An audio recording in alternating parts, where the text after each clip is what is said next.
The war had ended 3 months ago, but Sargent still woke up every night covered in sweat. He would reach for his rifle before remembering where he was. The military base on Earth felt strange to him now. Too quiet, too peaceful. His hands were made for fighting, not for sitting in meetings and signing papers. Was 32 years old. He had black hair cut very short and a scar that ran from his left ear to his jaw. He got that scar on the planet when an alien blade almost took his head off. He killed that alien with his bare hands. That was the kind of soldier was. The kind that scared even his own commanders. On that Tuesday morning, sat in his small room and cleaned his boots. He did not have friends on the base. Other soldiers respected him, but they kept their distance. They had heard the stories, had killed more aliens than anyone could count. Some said he enjoyed it, never said anything about that. A knock came at his door, did not move for a moment. Then he stood and opened it. Captain Bora stood there. She was a tall woman with tired eyes. She had been commanding officer for 2 years. She held a folder in her hands. "New orders," she said, "from the Galactic Council." Took the folder but did not open it. "I thought I was done taking orders from aliens." "The war is over, Sergeant. We have to work with them now." Bora looked at him with something like pity. "This one is important. They asked for you by name." Opened the folder. Inside was a photograph of a young alien girl. She had pale blue skin and large silver eyes. Her hair was white like snow and fell past her shoulders. She looked afraid in the picture, maybe 12 or 13 years old by human standards. "Her name is," Bora said. "Her father was ambassador of the people. He was killed last week. Someone put a bomb in his ship." Remembered ambassador. The alien had tried to make peace during the war. Many aliens hated him for that. Many humans hated him too. "What does this have to do with me?" asked. "She needs protection. The council believes more assassins will come for her. They want a human guard." Bora paused. "They want the best human guard." Dropped the folder on his bed. "I killed her people for 5 years. Now they want me to protect one of their children." They trust humans more than they trust other alien races. At least humans fight face to face. The assassins who killed her father they hide in shadows and use poison. Bora stepped closer. "This is not a request, Sergeant. This is an order. The Council and Earth Command both agree." Looked at the photograph again. The girl's silver eyes stared back at him. She looked so small, so helpless. "Fine," he said. "Where is she?" 2 days later, arrived at the Galactic Council station that floated above Earth. He had been here once before during the peace talks. He hated everything about the place. The air smelled wrong. The lights were too bright. Aliens of every shape and color walked through the white hallways. They all looked at as he passed, some with fear, some with hatred, a few with respect. Humans had a reputation now. They were the newcomers to the galaxy, but they had fought harder than anyone expected. They had won battles that should have been impossible. Now the galaxy knew what humans were capable of. A council assistant led to a small apartment near the center of the station. The door opened and stepped inside. The apartment was cold and empty. White walls, white floors, a single window that showed the stars outside, and sitting on a chair in the corner was the alien girl. Looked up when he entered. Her silver eyes went wide with fear. She pressed herself back against the wall like she wanted to disappear into it. Understood, he was a human, a soldier, a killer. Of course she was afraid of him. "I am Sergeant," he said. His voice was flat and cold. "I am here to protect you." Did not answer. She just stared at him with those big silver eyes. Walked to the window and looked outside. He could see Earth below, blue and green and beautiful. He had fought so hard to protect that planet. Now he was stuck here, babysitting an alien child. "I know you do not want me here," he said without turning around. "I do not want to be here either, but someone wants you dead, and it is my job to stop them." Still said nothing. Turned to look at her. She was shaking. Tears ran down her blue cheeks. She was just a child who had lost her father. For a moment, something shifted in his chest, something he had not felt in a long time. He pushed that feeling away. He could not afford to feel. Feelings made soldiers weak. Feelings got people killed. "I will be outside your door," he said. "If anyone comes, I will handle it." He walked toward the door, but his voice stopped him. "Are you going to hurt me?" Froze, he turned slowly. The girl was looking at him with pure terror. She thought he might be the one to kill her. A human, a monster from the war. "No," said. The word felt strange in his mouth. "I protect people. That is what soldiers do. My father said humans only know how to destroy." Her voice was small and weak. Looked at her for a long moment. Then he walked out the door and stood in the hallway. He did not answer her. He did not know how to answer her. But as he stood guard that first night, he thought about her words. Maybe her father was right. Maybe humans were just destroyers, but had made a promise. And if there was one thing humans were good at, it was keeping their word. The station was quiet. The stars turned slowly outside the windows, and somewhere in the darkness of space knew that enemies were watching. They would come for the girl. They would try to kill her. And when they did, would be ready. He would show them what a human could do, not to destroy this time, but to protect. He checked his rifle and settled against the wall. The war inside his head was just beginning. 5 days passed on the station, did not sleep much. He sat outside's door for hours at a time, watching every alien that walked through the hallway. Most of them ignored him. Some gave him dirty looks. A few whispered words in alien languages that did not understand. He did not care. Let them talk. Let them hate him. Barely left her room. Brought her food 3 times a day. She always took it without looking at him. She never said thank you. She never said anything at all. That was fine with. He was not here to make friends. He was here to do a job. On the 6th night, noticed something strange. The hallway was too quiet. Usually, council workers walked past every few minutes. Tonight, no one came. The lights seemed dimmer than normal. The air felt different, wrong. Stood up slowly. His hand moved to his rifle. He had learned to trust his instincts during the war. Those instincts had kept him alive when better soldiers died around him. He heard a sound, very soft, like silk moving against metal. It came from the ceiling. Moved fast. He kicked open's door and grabbed her from her bed. She screamed, but he covered her mouth with his hand. "Quiet," he whispered. "They are here." 3 shadows dropped from the ceiling panels. They were assassins, had killed before. They were thin creatures with 4 arms and skin that changed color to match their surroundings. Their eyes were black and empty. They carried blades coated with poison. The first attacked without a sound. Its blade aimed for his throat, threw to the corner and raised his arm. The blade cut through his sleeve and into his skin. Pain burned through his body but did not stop. He grabbed this arm and twisted. Bones cracked. The alien screamed. Pulled his combat knife and pushed it into this chest. The creature fell. The second was faster. It jumped on its back and wrapped its 4 arms around him. Felt a blade pressing against his neck. 1 more inch and he would be dead. He threw himself backward against the wall. The impact crushed between his body and the hard metal.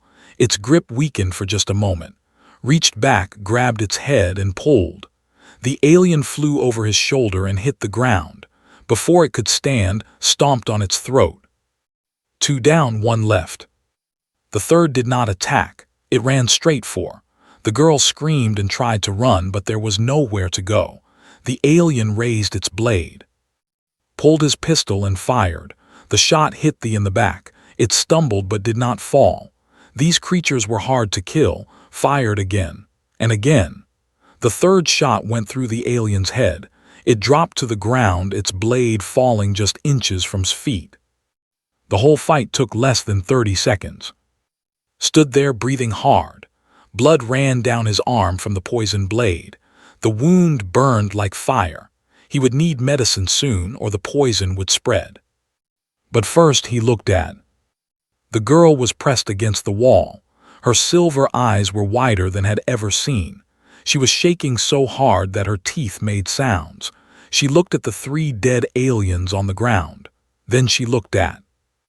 He expected her to thank him, or maybe to cry.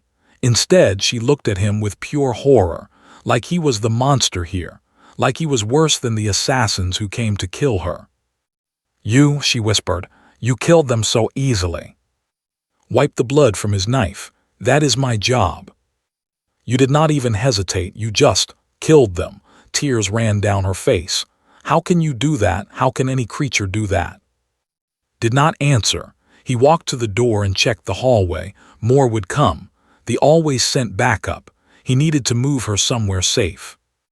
"We need to go," he said, "now." But did not move. She just sat there, crying and staring at the bodies. Felt frustration rise in his chest. He walked back to her and grabbed her arm. "I said we need to go. If you want to live, you will follow me." "Maybe I do not want to live," she said. Her voice was broken. "Everyone I love is dead, and now I am stuck with a monster who kills without feeling anything." Froze, her words hit him harder than any blade. He had been called a monster before, by enemies, by aliens, even by other humans, but something about the way this child said it made him feel something he had not felt in years. Shame.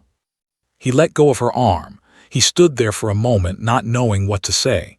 The poison was spreading through his blood now. His vision was getting blurry, but he could not move, not yet.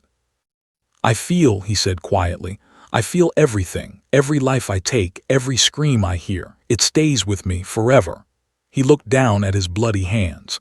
"But if I stop to feel during a fight, I die, and then the people I protect die. So I lock it all away. I become the monster because monsters survive, and I need to survive so that others can live." Looked up at him. For the first time there was something other than fear in her eyes, something like curiosity, maybe even understanding. "You are hurting," she said, "the poison." Nodded, his legs were getting weak. "We still need to move, more will come." Stood up slowly. She wiped her tears and took a deep breath. Then she did something that surprised completely. She took his hand. "I know a safe place," she said. "My father showed me for emergencies. Can you walk?" Looked at her small blue hand holding his bloody one. This alien child who was so afraid of him was now trying to help him. The galaxy was stranger than he ever imagined. "I can walk," he said. "Lead the way." They moved through the empty hallways together, kept his rifle ready, but his vision was fading. The poison was winning. He had maybe 10 minutes before he passed out. Led him to a hidden door behind a wall panel. Inside was a small room with medical supplies and a single bed. Her father had prepared this place for her, a last gift from a dead man. Fell onto the bed.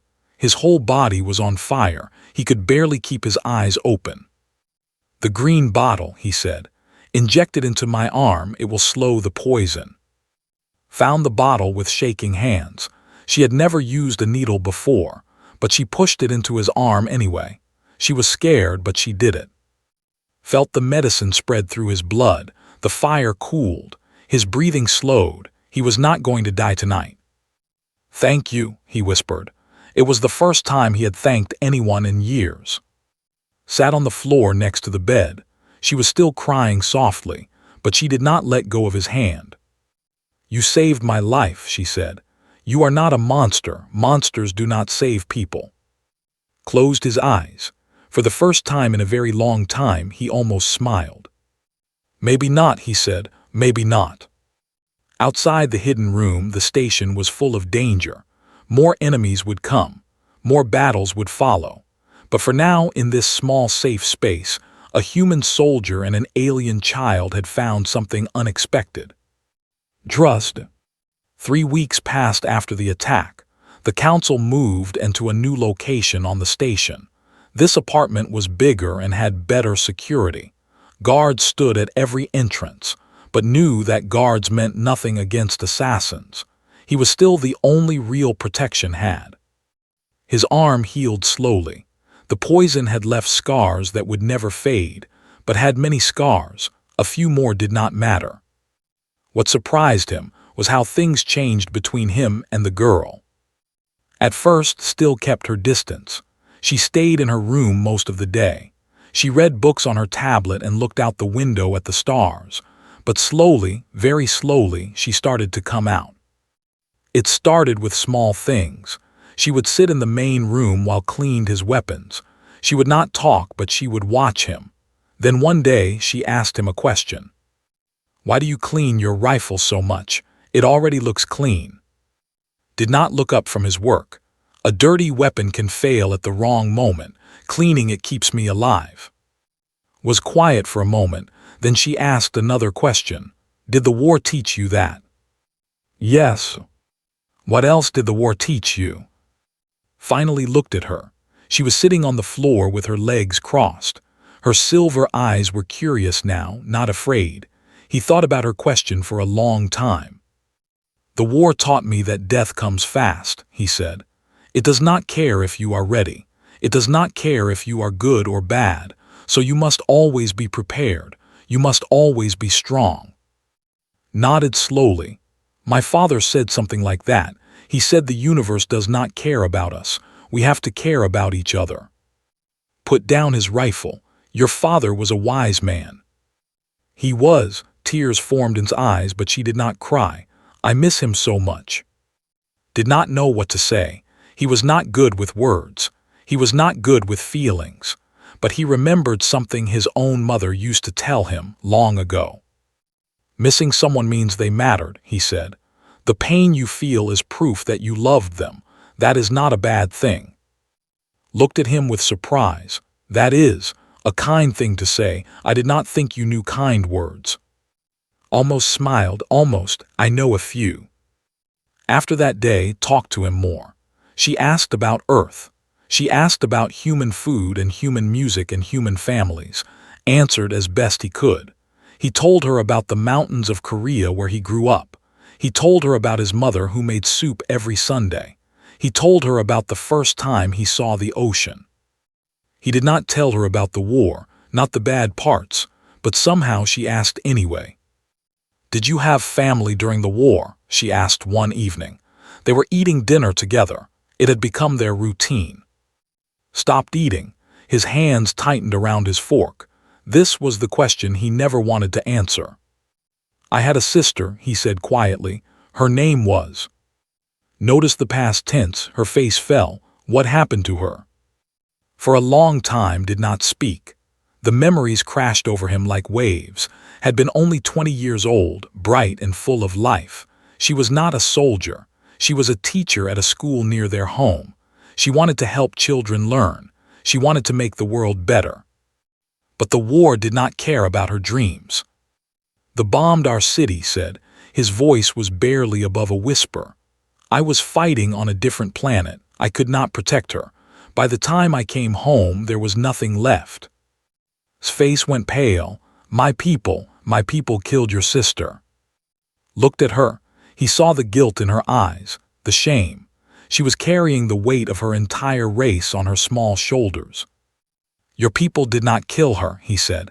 "The war killed her. Soldiers killed her, not you, never you." "But how can you protect me?" asked. "After what we did to your family, you should hate me." Put down his fork. He looked directly into her silver eyes. "I did hate for a long time. I killed with anger in my heart. I wanted revenge. I wanted blood." He paused. "But hatred is like poison. It spreads through your body until there is nothing left. It almost destroyed me." "What changed?" asked. "The war ended, and I realized that the I killed had families too, sisters and brothers, mothers and fathers, children like you." He shook his head slowly. "Revenge did not bring back. It only made me empty inside." Was crying now. Tears ran down her blue cheeks like rivers. "I am so sorry," she said. "I am so sorry for what happened to your sister." Felt something crack inside his chest. A wall he had built around his heart. A wall that kept all the pain locked away. Slowly, carefully, he reached out and put his hand on shoulder. "Thank you," he said. "No one has ever said that to me." They sat there in silence for a long time. The food got cold. The stars turned outside the window, but neither of them moved. For the first time in years, did not feel alone, and for the first time since her father died, felt safe. That night could not sleep. He walked to the window and looked at the stars. Somewhere out there was waiting for him. He hoped she could forgive him for all the terrible things he had done. "I am trying," he whispered to the stars. "I am trying to be better." Behind him he heard soft footsteps, came to stand beside him.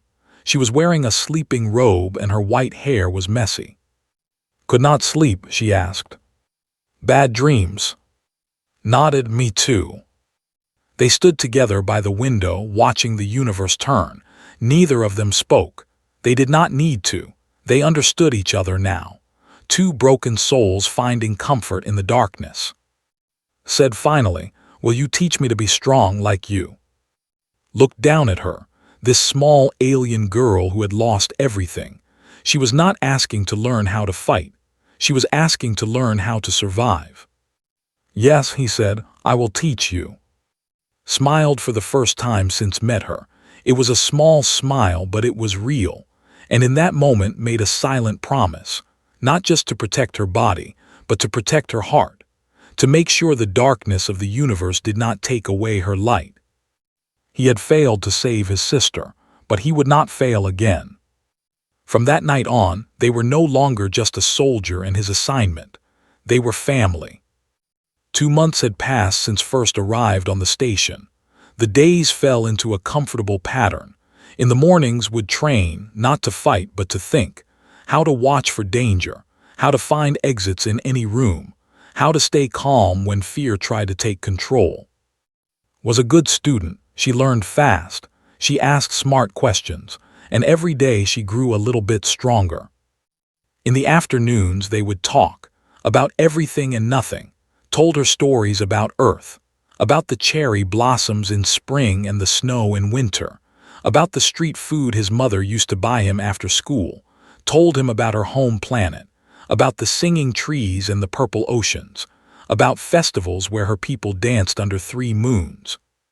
For the first time in years, felt something like peace. But peace never lasts. He should have remembered that. It started with a message from the council. They wanted to meet with something about increased security measures. Did not trust the council. He never trusted aliens in power, but he had no choice. Refusing an order from the council could mean losing his position, losing the right to protect. "Stay in the safe room," he told before he left. "Lock the door. Do not open it for anyone except me." Grabbed his hand. "Something feels wrong. I do not know why, but I am scared." Looked at her. She had grown so much in these 2 months. She was not the terrified child he had met on the first day, but right now he could see that fear returning to her eyes. "I will be back soon," he said. "I promise." The council chamber was a large round room at the heart of the station. 12 council members sat in a circle, each one representing a different alien race. Their leader was a tall alien named. He had cold yellow eyes and a voice like grinding stone. "Sergeant," said, "thank you for coming." Stood in the center of the room. His hand stayed close to his pistol. Something was wrong. The other council members would not look at him. They stared at the floor or at their hands. They looked guilty. "What is this about?" asked. Stood up slowly. "We have been discussing the girl. We believe it is time to move her to a new location, somewhere far from human space." No's voice was hard. "She stays with me." "That was not a suggestion, Sergeant." His yellow eyes grew cold. "The girl is dangerous, more dangerous than you know. She carries something inside her, a power that we cannot allow to exist." Felt his blood turn cold. "What are you talking about?" Her father was not just a diplomat. He was the last of an ancient bloodline, a bloodline that carries forbidden abilities, healing, mind control, powers that could destroy the balance of the galaxy. stepped closer. "We cannot allow that bloodline to continue." Understood now. This was never about protecting. The council wanted her dead. They had been waiting for the right moment to strike, and they had sent him away so they could do it. "Where are your guards going?" demanded. "Tell me now." Smiled. It was a terrible smile. "They are already at the girl's apartment. It will be quick. She will not suffer." Moved before anyone could stop him. He ran for the door, but it was sealed. Heavy metal bars dropped from the ceiling, trapping him inside the chamber. "You cannot save her," said. "It is already over." Pulled his pistol and fired at the door. The shots bounced off the metal. He fired at the walls, nothing.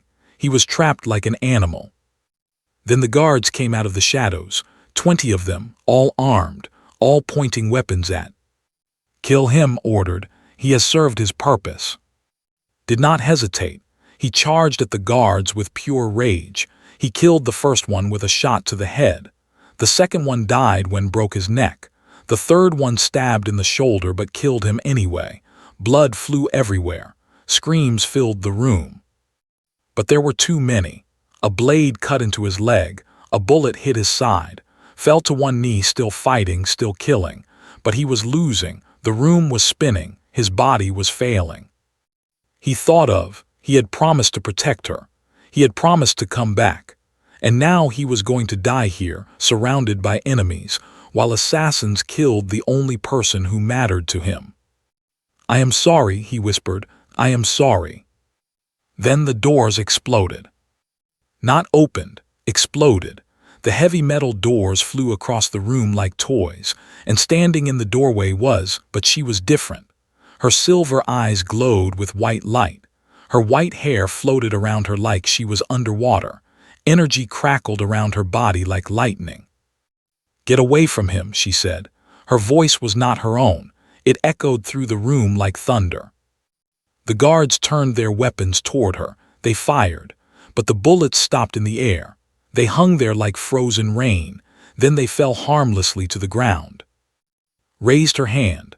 The guards flew backward, crashing into walls and pillars. Bones cracked. Bodies fell. In seconds, every guard in the room was unconscious or dead. Stared at her with terror. "Impossible. You should not be able to use your power yet. You are too young." Walked toward. The light around her dimmed slowly. Her eyes returned to their normal silver. She fell to her knees beside him, tears streaming down her face. "Please do not die. Please do not leave me." Tried to speak, but blood filled his mouth. He was dying. He could feel it. Then placed her hands on his chest. They began to glow. Warmth spread through his body. His wounds started to close. The bullet pushed itself out of his side. The cuts sealed themselves shut. He gasped for air. The pain was fading. He was healing. "How," he whispered. Was crying and smiling at the same time. "I do not know. I felt you dying, and I could not let that happen. I could not lose you too." Sat up slowly. He looked at his body. The wounds were gone. Only scars remained. Then he looked at this small alien girl who had just revealed a power beyond anything he had ever seen. "You saved my life," he said. "You saved mine first." She threw her arms around him and held him tight. "Please do not make me do that again. It hurt. It hurt so much to feel you dying." Held her close. He looked at and the other council members. They were frozen with fear. They had tried to kill them both, and they had failed. "This is not over," said. His voice was cold as ice. "But it will be soon." He picked up in his arms and walked out of the broken chamber. The station was in chaos around them. Alarms were ringing. Soldiers were running, but no one tried to stop them. No one dared. The secret was out, was powerful, more powerful than anyone knew, and would protect that power with his life. Because she was not just his assignment anymore. She was his family. 3 days passed after the attack on the council chamber, and hid in the deepest parts of the station. They moved from room to room, never staying in one place for too long. The council had soldiers looking for them everywhere, but knew how to disappear. The war had taught him that. Was weak. Using her power had cost her greatly. She slept most of the time, and when she was awake, she could barely walk. Carried her from place to place like she was made of glass. "I am sorry," she said one night. They were hiding in an old storage room. "I am slowing you down. Maybe you should leave me." Looked at her with sharp eyes. "Do not say that again, ever." "But the council wants me dead. If you stay with me, they will kill you too." Her voice broke. "I have already lost my father. I cannot lose you." Knelt beside her. He took her small blue hand in his large one. "Listen to me. I have lost people too, my sister, my friends, my brothers in arms. I have spent my whole life watching people die." He squeezed her hand gently. "I will not watch you die. Not today, not ever. Do you understand?" Nodded, tears falling from her silver eyes. "Good, now rest. Tomorrow we end this." Morning came with the sound of alarms. The council was calling an emergency meeting. All citizens of the station were ordered to attend.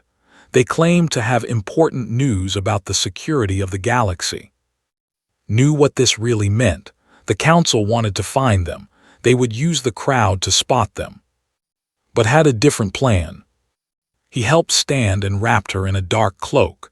Then he put on his old military uniform, the uniform that marked him as a soldier of Earth. He had not worn it since the war ended, but today he needed the galaxy to remember what humans were.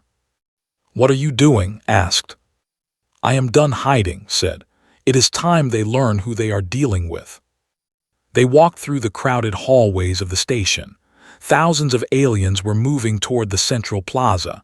They whispered and pointed when they saw a human, in uniform, walking like he owned the station. The central plaza was massive. It could hold 100,000 people. Giant screens showed the faces of the council members. Stood at the front, his yellow eyes scanning the crowd. "Citizens of the Galactic Council," announced. His voice echoed through the plaza. "We face a great danger.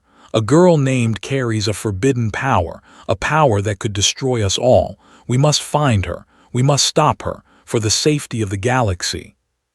The crowd murmured. Fear spread like fire. Aliens looked at each other with suspicious eyes. Then stepped forward. He walked through the crowd and people moved aside like water around a rock. Walked beside him, her hood covering her face.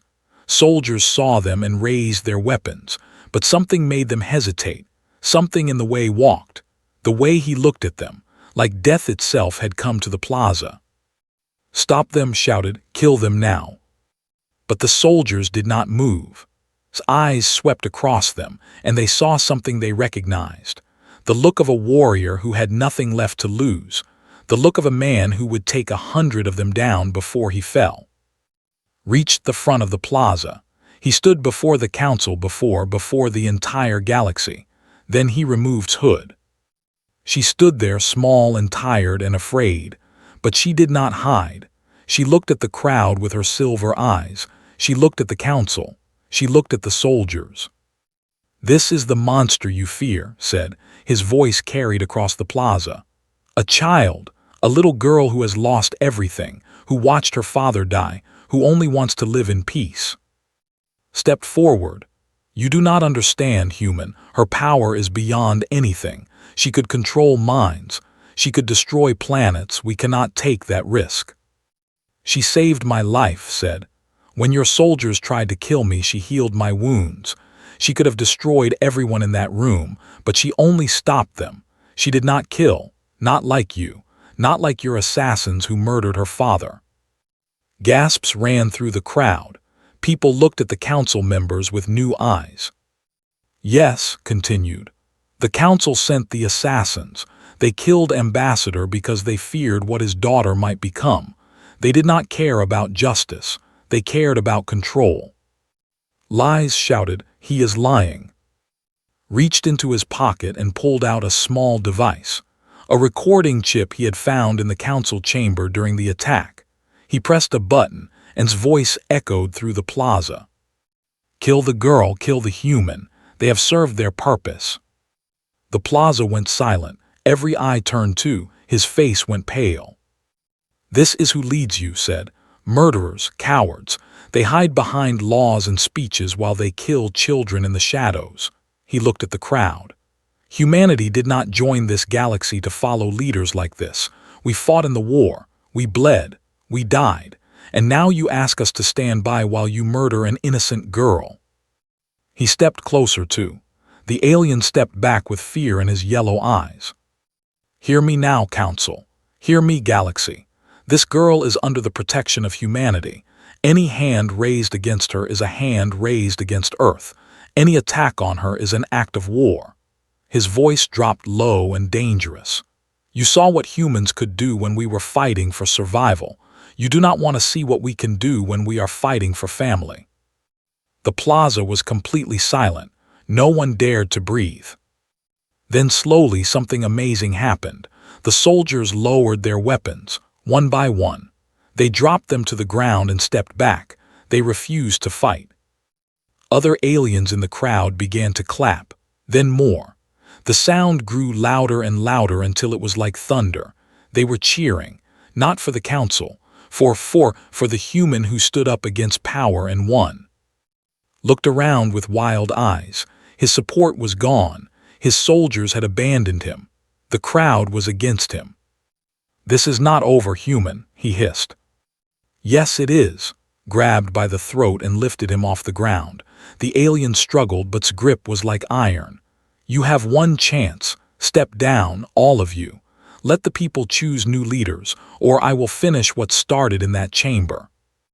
Looked into his eyes and saw no mercy there. No hesitation, only the cold promise of death. We step down," gasped. "All of us, we step down." Dropped him to the ground. The other council members were already running, fleeing from their seats like rats from a sinking ship. The crowd erupted into cheers. History was being made. The old council was gone. A new era was beginning. But did not care about any of that. He turned too. She was crying, but she was also smiling. "You did it," she said. "You saved everyone." Shook his head. "No, you did. If you had not shown me that kindness exists even after pain, I would still be the monster they feared." He knelt down so he could look into her eyes. "You saved me, and I will spend the rest of my life making sure the universe knows how special you are." Threw her arms around him. The crowd cheered louder. Somewhere above them, the stars turned slowly in the endless darkness. A human soldier and an alien girl. An unlikely family born from war and loss and pain, but also from trust, from understanding, from love. The galaxy would never be the same. And for the first time in his life, was okay with that.